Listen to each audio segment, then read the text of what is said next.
కాంగ్రెస్ ప్రభుత్వం చేస్తున్న అభివృద్ధి కార్యక్రమాలకు ఆకర్షితులై పలువురు కాంగ్రెస్ పార్టీలో చేరుతున్నారు. జగిత్యాల జిల్లా కొరుట్ల పట్టణంలో ఈరోజు జువ్వాడి భవన్లో ఏర్పాటు చేసిన సమావేశంలో ఎమ్మెల్సీ జీవారెడ్డితో పాటు చెన్నూరు ఎమ్మెల్యే వివేక్ వెంకటస్వామి పాల్గొన్నారు.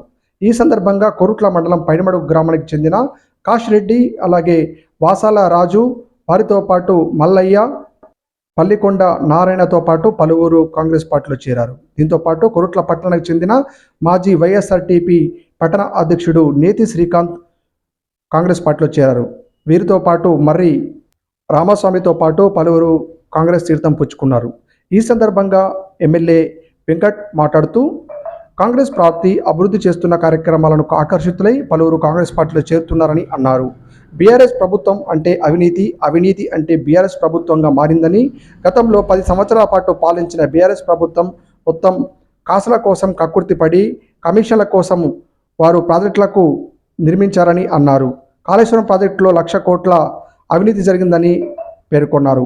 ఈ కార్యక్రమంలో జువ్వాడి నరసింహారావుతో పాటు జువ్వాడి కృష్ణారావు, అలాగే పలువురు నాయకులు పాల్గొన్నారు. ఈ సందర్భంగా జువ్వాడి నరసింహారావు మాట్లాడుతూ మాజీ మంత్రి జువ్వాడి రత్నాకర్రావు ఫోన్ నెంబర్ను టోల్ ఫ్రీగా పెట్టినామని, కొరుట్ల నియోజకవర్గంలో ఉన్న ప్రజలకు సమస్యలు ఎదురైనప్పుడు టోల్ ఫ్రీ నెంబర్కు ఫోన్ చేసి సమస్యలు వివరించాలని, తక్షణమే పరిష్కరిస్తామని ఈ సందర్భంగా అన్నారు.